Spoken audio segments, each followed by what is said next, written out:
Hello everyone, I Anuj Raj from Swami Vivekanand Subharti University Meerut. Again, welcome you all to my presentation on teaching skill. In this presentation, we will discuss about the components of the skill of stimulus variation.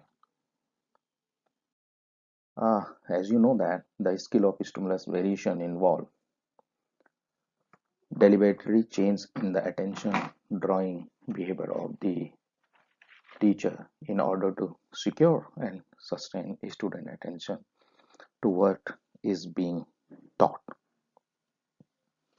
So you know that, and researchers have already shown that attention tends to shift from one situation to another very quickly, and it is very difficult for one to attend to the same stimulus for more than a few minutes, yeah, in some cases a few seconds, and even very less. For example, you might have observed that in order to sustain the attention and interest of the viewers, the filmmaker, especially of feature films, change visuals and scenes very quickly. You may see change of dresses and location within second. You as a resourceful teacher have to develop the skill in you to attract and hold the attention of your student throughout your teaching. You should deliberately change your attention drawing behavior in class. So it is a very important. Our point of emphasis here is that you can identify the factors and behavior which have a bearing on the student attention, and these may be intensity, and intensity means a louder sound, a bright light can capture anyone attention, and second is that contrast anything which is bigger than other thing in surrounding environment attracts attention. The another is movement, and the moving things attract our attention more in comparison to fixed thing. Self activity, attention is sustained if the student are asked and motivated to engage themselves in instructional activity, and sometimes the teacher can use the audiovisual aids, and it is also clear that you should use a variety of audiovisual media to make your teaching more effective and meaningful. And it is very important about the teacher personal behavior. If the teacher is enthusiastic, stimulating, energetic, and expressive, he and she gets more attention than when he and she is dull and monotonous. So this is the important thing, and we will just move the further. Just in we have already discussed the meaning and what is the nature of stimulus variation, and now we will discuss about the component of a scale of stimulus variation. We have listed here the 7 components. The first is teacher movement, second teacher gesture, change in speech pattern, focusing, change in interaction style, pausing, and student movement. So here, point wise, we will just discuss about the component of scale of stimulus variation. The first is that uh, teacher movement, and the teacher movement should have a pedagogic function. You, however, should avoid the habit of aimless wandering in the classroom. And it is well known that hmm, you might have observed that the teacher movement in the classroom draw attention to the student, and this behavior uh, makes the student feel that the participation in interaction activity is being supervised by the teacher. The second thing is that the second component is teacher gestures.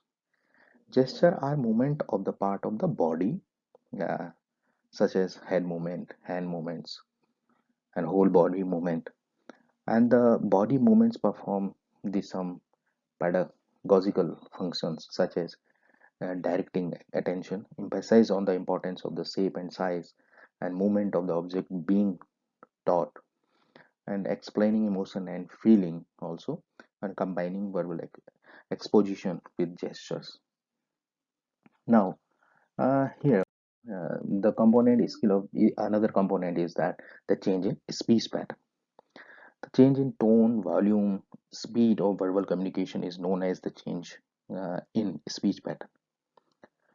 Take modulation of voice uh, for some example. You should be able to change your speech pattern at proper point and situation according to the need of students when you want to draw their attention and the subject when you want to emphasize a particular uh, content. So this is the change in speech pattern. The another is that focusing, and focusing can be used when you want to direct your student attention to particular point which they are required to observe. Focusing can be obtained through verbal and gesture, and both. We can say the first point is the verbal focusing. When you want to emphasize some particular aspect during the teaching and direct your student attention to it, you should use a statement like, now, this is very important. Look at this point. And these statements help the teachers draw student attention to key learning points. The another is gestural focusing. Gestural focusing means the use uh, with the use gestures only, the movement of the head and hand, and you can attract the attention of your student to particular point. Even if you underline the point on the blackboard, the student will be attract more towards it when appropriate gestures are used for this purpose. Verbal and gesture focusing means, for example, when you ask your student, look at the diagram, and at the same time draw the diagram on the blackboard and overhead project transparencies LCD projector, you will be able to help your students properly understand the concept. Thus the combination of both verbal and gestural focus can make your teaching more effective. Change in interaction style is another component, and interaction take place when the two individuals communicate with each other in order to share an idea or feeling. Classroom interaction take place in three ways. The first is the teacher class interaction. Teacher class interaction means when the teacher communicate with the whole or part of class, means the with the some students. It is known as teacher class interaction. The second one is teacher student interaction. When the teacher communicates with this one particular student who is supposed to respond to the teacher, it is known as teacher student interaction. The third one is that peer group interaction. When the student interact among themselves, it is known as peer group interaction. It take place during discussion, and your role in a peer group discussion will be able to manage and facilitate the interaction among the students so that they get the maximum benefit out of the interaction and discussion. The next is that pausing. Pausing is used when a teacher introduces silence during his talk. When you are talking and putting questions continuously without giving your student time to think and response, the student become inattentive and at time non-cooperative.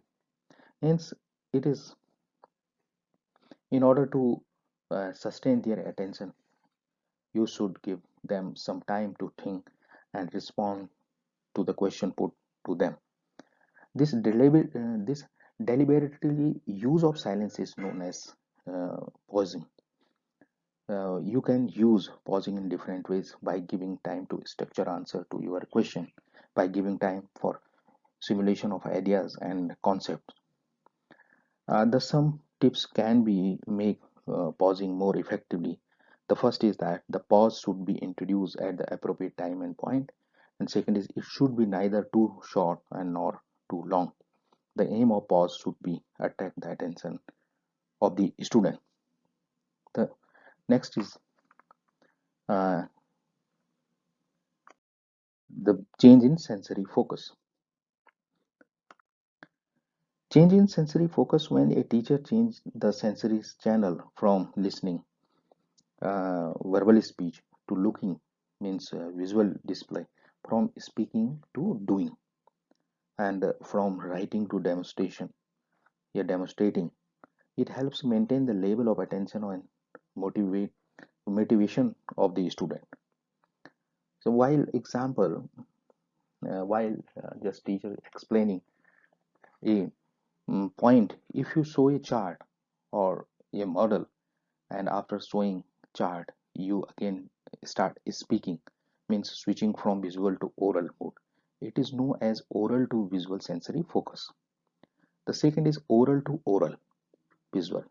You can shift the focus from verbal, means oral stimulus, to audio and the visual stimulus, and vice versa. For example, if a teacher had just introduced the topic and is explaining the meaning of the concept, and then show a chart or a model, and using it explain the part of the concept, and task the student to observe the chart model, and he and she is using audio to audio visual switching, as can be easily seen. The switching involves the use of more than one scene. The next is visual to oral visual. This involves the shifting of the focus from visual stimulus to audiovisual stimulus, and vice versa. For example, you can demonstrate experiment, then you can explain the phenomena with the help of diagram. And another component is that very important student movement. You can change the focus of attention of the student by involving them physically doing something, and you can involve them in experiment, handling apparatus, or dramatization. By doing so, we can sustain their interest in the teaching learning process. By now, we discuss the meaning and the importance of the stimulus variation and its component. This should help you practice teaching, and on practice teaching and gaining competencies in the use of stimulus variation. And on the basis of this discussion, I am giving you some assignments. You hopefully you will complete this thing. The first is that make the list of components of stimulus variation, and second important activity for you, you just record your voice and analyze it. Thank you, students. Hopefully we will meet again.